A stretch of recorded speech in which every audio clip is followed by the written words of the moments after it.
Hello everyone and welcome back to more of the Fruit of Grisaia. Here we are with JB at her office. We are going to find out why we've been summoned here, which is very unusual. We are usually not summoned unless it's very important. So, let us continue. JB stalks over to the corner of her room, still sporting a sulky frown, to where a hefty little safe sits on the ground.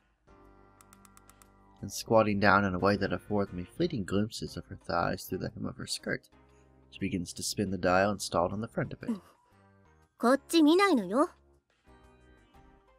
Not to worry, if I feel the need for a little eye candy, I'll just take another look at that secretary's rear end before I head home.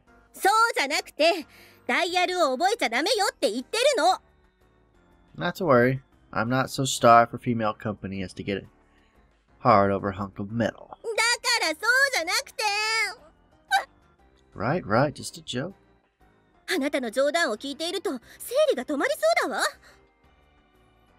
You'll say big on rubbers.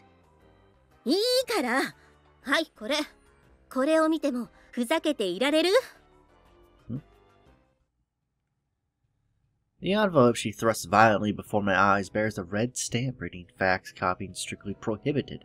When I open it, I find an official order document identified by a serial number. The paper is specially coded. A standard fax or copy machine won't even pick up the characters, on top of which, after a certain period of time, the words will fade away to illegibility all on their own. In other words, I can tell without even glancing at the details that this is an extra departmental order, perfectly official, but completely off our books. The sort of thing that absolutely can't come to light. Again, huh? This isn't the first time I've gotten orders like these. I've had several of these envelopes handed to me, and without fail, their contents have always been assassination missions. High-ranking drug cartel bosses, corrupt politicians with dangerous political leanings. There's quite a difference in terms of social position and status, but individuals or groups determined by the collective will of the nation to pose a significant disadvantage to its interests are quietly, secretly removed from the stage. The nail that stands out gets pounded down.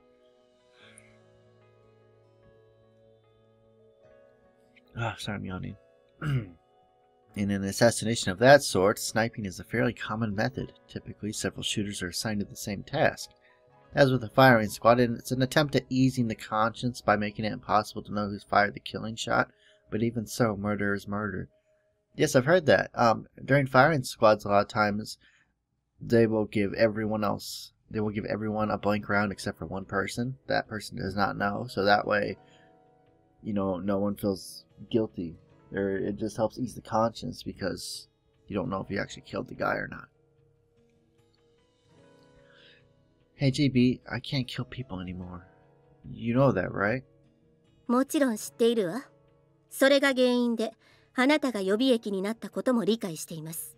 So what is this for then? I've participated in several assassinations of this sort previously, but I'm fundamentally a coward when it comes to taking down human lives. I'll hesitate just as much as a normal person. No matter what kind of evil, worthless scum I'm looking at through my scope, my finger freezes up for a moment when I try to pull the trigger. That's a fatal defect of a sniper. Even so, when my master was alive, I managed to kill without thinking too much.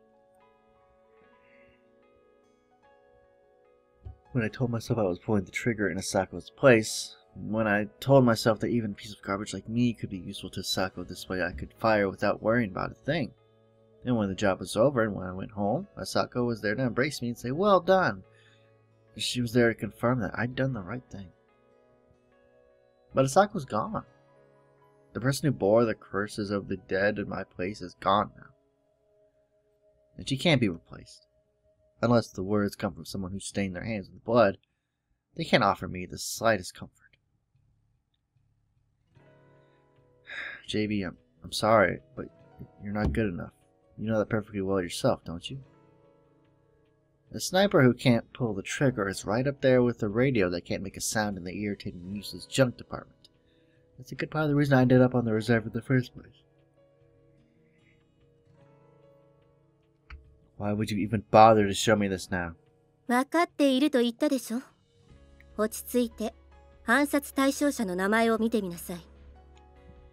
What?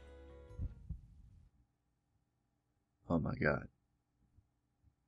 Oh my god. Oh my god. What the hell is this? 見ての通り、あなたと同じ学園に通うクラスメート、イリス・マキナが今回の標的よ。You serious? What the hell's going on? 理由は詮索しない。それもあなたの仕事の一部よ。Don't pry into the reasons. You show me this shit and you expect me not to ask questions? Why? What? Who's the client? 私は知らないし、あなたも知る必要もないわ。所詮私も中間管理職。上からの命令をコマであるあなたたちに伝えるだけ。そしてあなたはその命令に従うだけ。違う？ Oh man, what do we do? She's not wrong. I mean, that's exactly how it is. I wouldn't expect her to know the details. JB brought me this job knowing full well that I can't kill, knowing about my relationship with Makina. At this rate, the goal's definitely going to be erased one way or the other. Is JB telling me I should be the one to do it? That if Makina has to die, dispatching her personally would be the kindest way? Or maybe this whole summons is nothing but a facade, and JB's sole objective was to tip me off on the threat to Makina's life in the form of an order. Well, whatever the case, I cannot keep my shake from showing on my face. Shock, sorry. Why is this happening? Resisting the urge to grind my teeth, I lower my gaze to the document in my hand. The field where the issuer of the order would usually be named as blank, but nonetheless there are 3 stamps of authorization below. Tripartite order? This sort of shady job usually comes with the Sakaka's approval alone, but this time we've got the full set. In other words, this mission was undertaken on the mutual agreements of Asakaka, Ichigaya, and Kasumi Gaseki. Definitely not something you see every day. Kasumi Gaseki is a district of Tokyo where many cabinet ministries are located, sometimes used figuratively to refer to the bureaucracy in general. そういうこと。つまりは、多少派手なことをしても、みんなでかばってくれるから大丈夫ということね。Why are you showing this to me? 分かっているでしょ？赤坂の認証がある以上は、私には最高かつ最適の人材を用意する必要があるのよ。私が知る限り、あなた以上の適任はいないわ。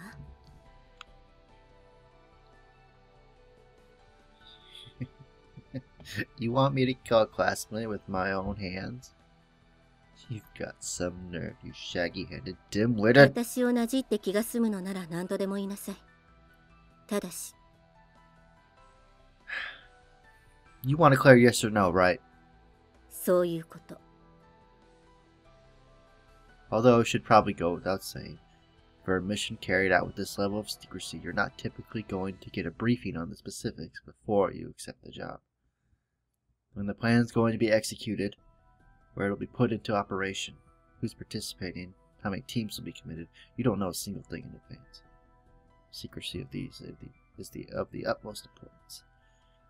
Once you've listened to the plan in full, saying, I think I'll pass after all, isn't gonna fly.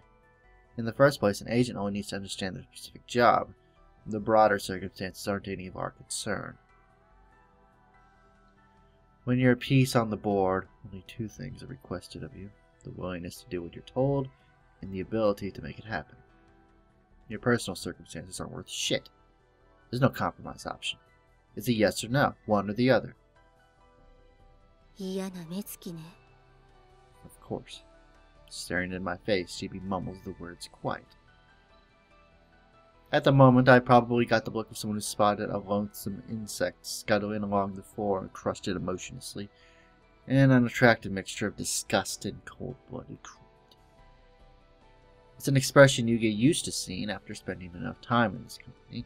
The expression of someone enduring injustice, resigned to ugly reality. The expression of an agent. あなたに用意された選択肢は2つ。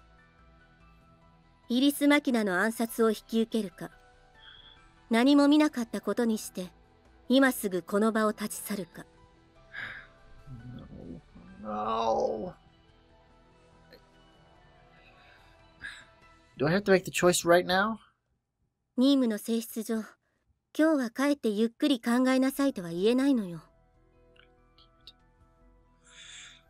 ましてやあなたは対象者と同じ施設に寝泊まりしている。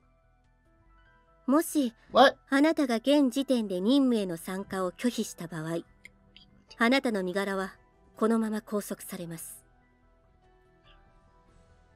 Well, yeah, I'd imagine so. In other words, the moment I saw that document, the number of options available to me was essentially reduced to 1. That's how it goes. The answer is yes. 賢明ね。 Tinge of relief in her voice. JB softly exhales the air in her lungs, then peers into my eyes as though searching for some reassurance of my loyalty. 正常期に誓える？ Yeah, I'll swear it on the flag. そう。だったら今日はもう帰っていいわ。詳細が決まり次第連絡します。 Understood. I promptly stand from the sofa and click my heels sharply together. Number 9029 resuming normal post on semi-alert status. JB averts her eyes from my steady gaze slightly, briefly glancing at the surveillance camera installed in the corner of her office. Most likely they had stuff standing by watching. Watching the monitor in real time is a precaution against me refusing the order. Pretending not to notice, I raise my hand from the salute and then promptly leave the room. Well then, what to do? I've been prepared for something ugly, but not to suddenly find myself placed on the side of those hunting Makina. That said, it's not like the current situation was completely outside the realm of my speculation.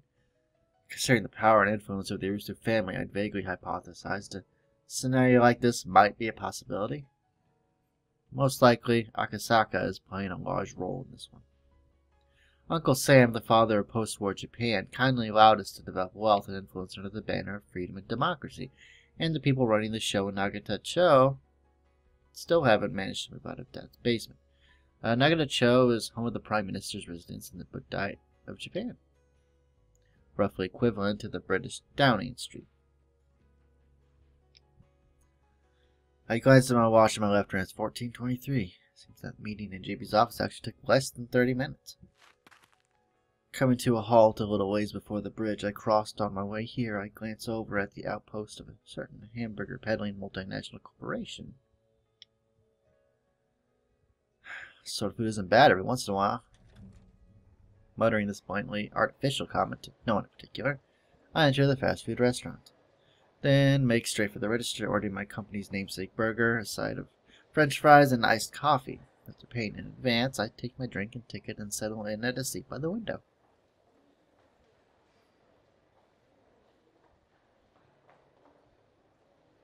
The streets outside is not especially busy at the moment, only a few passer-by. Among them I notice a businessman of some sort standing in front of the bridge with his shirt sleeves rolled up and a jacket tucked under one arm. He's pressing his cell phone to his ear, obsequiously bowing his head over and over. Talking to his boss or Colin, either way, he won't be hanging around there for too long. Eventually, a member of the restaurant's floor staff comes over with my food on a plastic tray, exchanging it for the ticket in my hand. After a few vigorous bites into the burger, I glance out the window again, only to find that the businessman who'd been desperately apologizing to his phone has already taken his leave. Huh. Been a while since I had a meal like this. Pretty tasty, honestly. Not exactly something I'd want to eat every day. Not bad, more or less summed up. Once I've washed down the overly juicy hamburger with my iced coffee, I quickly shovel the thick French fries into my mouth, then put my tray away and leave the restaurant. I glance at my watch again, 14:31. 7 minutes in there. After making my way briskly back to the station, I take the stairs 2 at a time and slip my way into the premises. Once I descended to the appropriate platform, I walk all the way to the far end, boarding the very first car of the subway train that arrives with perfect timing. Since it's early afternoon, the subway isn't exactly crowded. I only count 6 passengers in the lead car, including myself. Ignoring the numerous empty seats, I turn around, open the door in the back of the carriage, and make my way into the next car. There I find. Thought so. The man who'd been kowtowing into his phone by the burger place seems to have caught his train as well. He's wearing the jacket formerly under his arm, and his formerly swept back hair is now parted horizontally. But it's definitely him. The man catches his breath for a moment when I meet his eyes, but after I offer him a quick smile and nod, he jerks up one side of his mouth and furrows his brow in an expression of wry resignation. Well, guess it's the only way you'd expect. The company might have allowed me to go home, but they're not quite soft enough to let me wander off alone. Under the circumstances, it's only natural that they'd have someone keeping an eye on me. Would you mind if I take that seat? Dozo. There are empty seats all over the train, but I settled myself down right next to the man. This way he won't have to bother pretending to read a newspaper while shooting me little glances out the corner of his eye. A little gesture of professional courtesy on my part. Leaning back next to my new friend, I sink calmly into thought while pretending to study an advertising monitor above the exit. Since my immediate orders were to stand by, it's probably safe to assume there's going to be a few days of preparation before Makina's assassination is carried out. I want to believe they're going to approach this very carefully. One day on standby. One day for us to learn to absorb the details of the operation. One day for ordering and provisioning the necessary equipment and machinery. One day for general view and familiarization of ourselves with the equipment. Even estimating fairly generously, I've gained 4 days at the longest. If I had turned down the job, the company would have simply locked me down and given it to another agent. I've bought myself a little time here, and now I need to use it to find a way out of this mess. That said, given the current situation, I'm not going to find my answers no matter how thoroughly I think this over. I'm suffering from an obvious and crippling lack of information. I can't even see my enemies. There's no harder way to fight a battle. Man, this is all bad. The man who'd been sitting at my side, apparently finding the experience extremely awkward, removed himself from the train at the very first station stop. There wasn't any sign of someone taking his place afterwards. On the whole, to my return to Mishima Camp went off surprisingly smoothly. But I guess it's not quite that easy. There's an unfamiliar motorcycle parked along the street near the entrance to the shopping district. Although the bike itself looks like it's fresh off the lot, the license plate on the back is noticeably battered and worn. Probably a special plate that's seen service on a number of vehicles over the years. Earning those paychecks, I see. Judging from the resources they've committed to surveillance, the client must be pretty on edge. Speaking of that client of ours, there are several points in having a difficult time getting my head around here. First and foremost, why have they suddenly decided Makina needs to die at this point? Considering we're talking about someone who's connected enough to request a job from her company, I mean, it's hard to believe they couldn't have arranged something like this a long time ago. I mean, why use us? Until now, Makina's enemies have been content to keep her stuffed away in a corner, like a worthless employee too troublesome to fire. Even when she pokes her head out of the cage, they've limited themselves to warnings, however blunt. So what's prompted this casual change in policy to an outright assassination? I can't understand why his client allowed Makina to live until now. Why are they only now decided to kill her? Something must have changed. There must be some reason they can't afford to worry about appearances anymore. If I could only identify that reason, I have a feeling I might be able to devise some counter strategies as well, but in the first place, who is our enemy? I think this is one question Makina herself wouldn't be able to answer, even if I were to explain the situation to her. Since they got off Akasaka off its ass, we're talking about a group or individual with significant power on the global scale. Obviously, they are involved with the Rooster somehow, but the nation itself won't move its heavy buttocks for private interests. The stamp suggests the involvement of someone in the Pentagon, or maybe a chef from the NSA. Whatever the exact details, this is without doubt turning into a proxy war against an extremely problematic opponent. 風見さん、お帰りなさいませ。お早いお戻りで何よりです。Hi Sashi, what's Makina up to?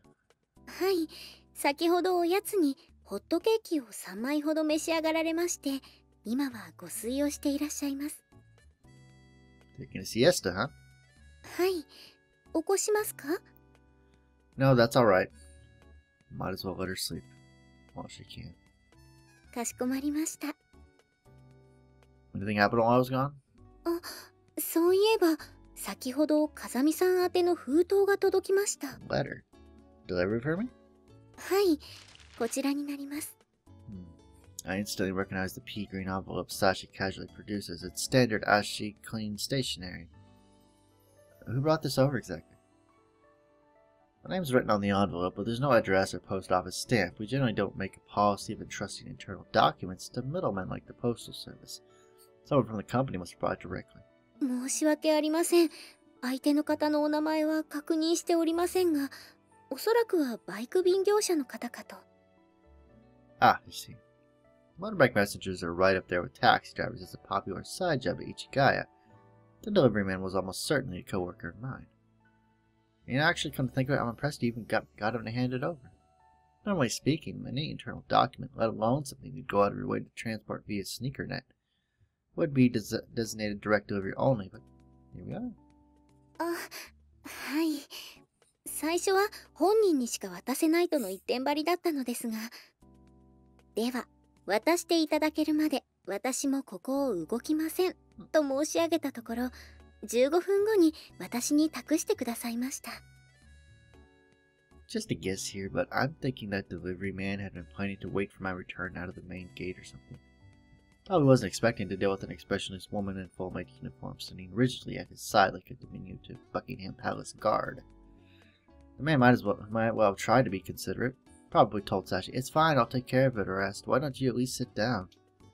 And this, of course, would have earned nothing but a curt "No, thank you," as a perfectly stationary girl continued to bore into him with her steady, unblinking gaze.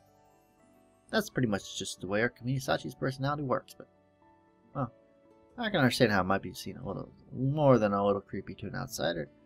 Probably broke under the sheer psychological pressure, although only lasting 15 minutes is pretty damn pitiful, any way you look at it. 何やら急に頭を両の手でかきむしり始めまして、ああ、もうわかったわかった、渡せばいいんだろうともすればやけくそになったかのようなご様子でしたが、No, you're fine, Sashi. More importantly, was the man who delivered this envelope maybe riding a new-looking black motorcycle? あ、はい、確かに黒いオートバイでした。No, that's not it. I just noticed this unfamiliar motorcycle stopped at the entrance to the shopping district, so I was wondering if it might have been him. I see, so he switched right over to surveillance after dropping off the documents to me. If the guy can get worn out by Sashi here, he's probably a pretty damn green new part-timer, but an observer with that kind of mobility is still somewhat troublesome. In any case, the envelope got to me in the end. Thanks, Sachi. はい、お役に立てて幸いです。A delivery from the company right now almost certainly has something to do with the assassination we just discussed, but the envelope is strangely thick. From what Sashi told me, the messenger stopped by about an hour and a half ago. At the time, I was still in JB's office. In other words, the woman could have handed these to me herself if she wanted to. Why? Why go out of your way to use an employee to deliver them? I guess the simplest explanation would be they didn't want to hand over too much intelligence on the spot, in case I decided to refuse my orders, maybe? Well, I mean, no point in speculating until I've at least taken a look at the contents. Huh. This is... The thick sheaf of A4 paper that emerges from the envelope is covered in dense arrays of tiny characters, as if deliberately designed to crush the reader's willpower before they even begin. There's only one person I know who goes around making reports this maliciously dense. JB, huh? The bundle of paper is as thick as one of those weekly manga tomes. As I begin a preliminary flip through, skimming past lengthy sentences embodying JB's over-serious German personality, several bolded phrases quickly catch my eye. The prosperity of the Irisu clan, light and shadow. Erases Makina, birth to the present day. Extra departmental order 11847, detailed plan. Oh shit. Okay, no wonder she couldn't hand it over directly. This looks like a grab bag of highly restricted material. Even the people directly involved in organizing the job probably don't have access to such a comprehensive rundown of the facts. Some of the documents in this thing are clearly marked removal and copying strictly prohibited. As a whole, this is dangerously outside the range of what JB's permitted to spread around on her personal initiative. What the hell is this woman thinking? However, it is clear that the majority of the information I need is hiding in this bundle of paper. To be honest, it's about the best gift I could have hoped for right now. Why show me all this? Just what do you expect me to do, JB? Putting that aside, it seems like I'll take 2 or 3 days just to read it all. Well, whatever. I'm a chronic insomniac anyway, so it shouldn't be so hard to find the time. If nothing else, a decent sleep aids always appreciated. I take out some oolong tea from the fridge and drink deeply and loudly, straight from the bottle. For the first time since leaving JB's office, I feel halfway human again. With a deep sigh, I drop myself down onto the floor, then focus my attention on the first document of many.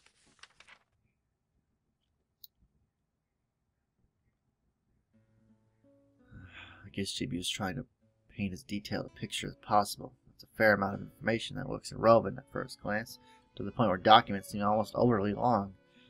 But as I continue reading, I often find myself realizing that she's carefully foreshadowed critical events, providing background naturally bit by bit instead of dumping it on the reader all at once. It's actually a pretty ingenious structure and surprisingly readable, considering the dense material. Before I know it, I've spent several hours with my eyes glued to the pages, poring over the documents whenever they're there. When the knock comes at my door, I'm surprised to find it's already past 7 o'clock.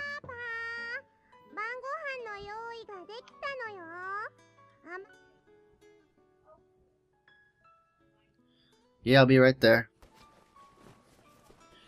Quickly gathering up the stack of paper I've been leafing through, I stash it away deep inside my rucksack.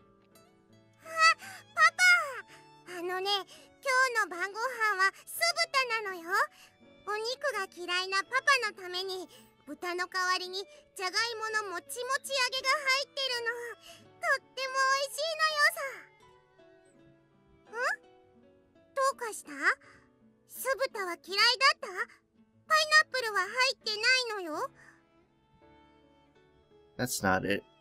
It's just, well, nothing big. It's not as though there's really any need to hide the truth, but seeing the main character of the non-fiction novel I've just been reading appear before my eyes inspires a strong wave of guilt. Trying to disguise those feelings, I drop a hand on Makina's head with a firm thump. Nani? As a little damn kid, just out of the bath or something?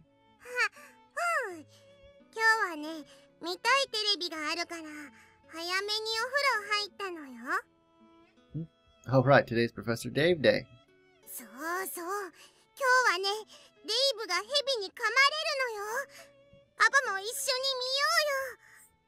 Sure, but let's eat first. My head feels unpleasantly heavy, probably because I've been reading JB's documents all this time. Not to say that I'm physically tired or unwell, it's pure psychological weight. Learning the details of this girl's past was a harsher burden than I had expected.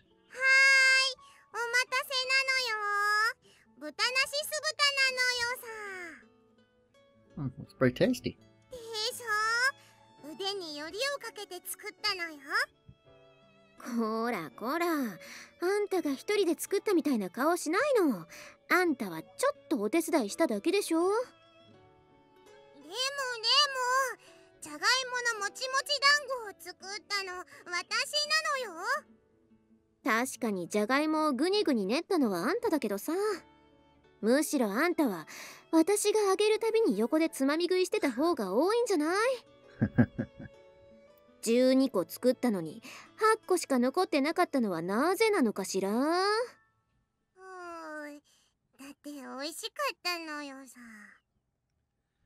Well, hardly a big deal, right?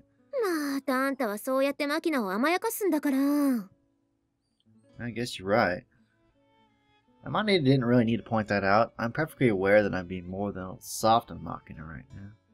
Sashi wasn't wrong the other day. This girl really does have a past that can change the way you see her. Once you know the facts, it's impossible not to look at her with sympathy in your eyes. And knowing that your pity will only make the girl feel even more miserable, you end up trying not to look at all. Makina's probably kept the details of her past to herself, precisely because she didn't want to deal with that sort of awkwardness in her relationships here. Just looking into the face of a friend who's learned the truth would be painful. However, it's now absolutely necessary that I understand Makina's past down to the smallest details. And in turn, she needs to know what I've learned. That's just basic courtesy. And that said, how exactly am I supposed to bring up something like that up? But soon enough, the girl's straightforward personality solves that problem for me. ずっと何か読んでるけど、何を読んでるの？ Documents about your past. 私の？ Yeah, that's right. ま、いっか、パパなら。っていうか、聞かれれば教えてあげたのよさ。Alright. I'll check with you if there's something I don't understand in there. ね、一つ聞いてもいい？ What is it? 最近パパが妙に優しいのは、それが原